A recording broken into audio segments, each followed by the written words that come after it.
সুম্মা ইসতাকামু, এই কথার উপরে তারা স্থির থাকে।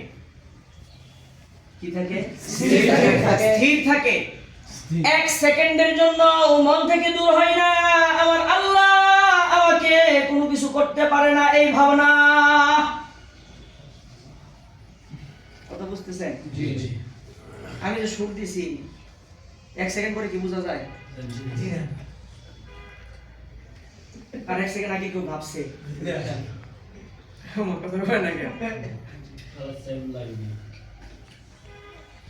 এত পাম না, কারণ এটা ট্রেনের চাকা।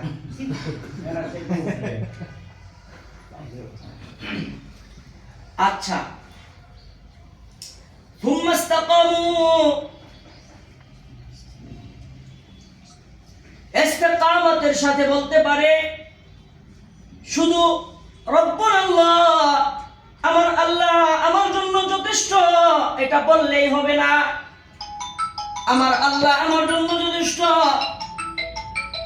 অর্থাৎ আমার আল্লাহর শরীয়ত এর জন্য যথেষ্ট, আমার আল্লাহর শরীয়ত আমার জন্য যথেষ্ট, আমার আল্লাহর কোরআন আমার জন্য যথেষ্ট, আমার আল্লাহর রাসূলের সুন্নাহ আমার জন্য যথেষ্ট। শুধু মুখে বলবা আমার আল্লাহ আমার জন্য যথেষ্ট, নামাজ পড়বা না হবে না, রোজা রাখবা না হবে না, গণতন্ত্রের পিছনে দৌড়াইবা আর বলবা আমার আল্লাহ আমার জন্য যথেষ্ট, তাহলে হবে না।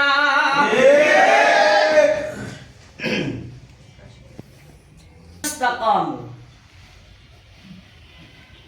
সুম্মা ইসতাকামুর ব্যাখ্যা বুঝছেন? স্থির থাকা, নড়চড় না করা।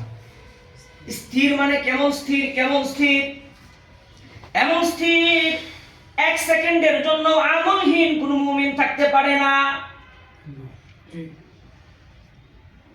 যেখানে এক সেকেন্ডের ভরসা নাই, তুমি বলছো নামাজ এখন পড়বা না, পরে পড়বা, এক সেকেন্ডের ভরসা নাই, দাড়ি এখন রাখবা না, পরে রাখবা, এক সেকেন্ডের ভরসা নাই, আর কয়েকদিন সুদের ব্যবসা করে হজ করে পাক্কা মুমিন হাজী হয়ে যাইবা।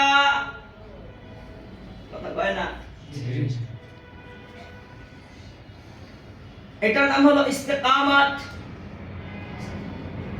রব্বুনাল্লাহু সুম্মা ইসতাকামু, যারা এইভাবে সদা সর্বদা সব সময় সব জায়গায় সর্বক্ষেত্রে কোরআন সুন্নাহ মোতাবেক নিজেদের জীবন পরিচালনা করতে পারে, তারাই কেবল বুক ফুলিয়ে বলতে পারে রব্বুনাল্লাহ।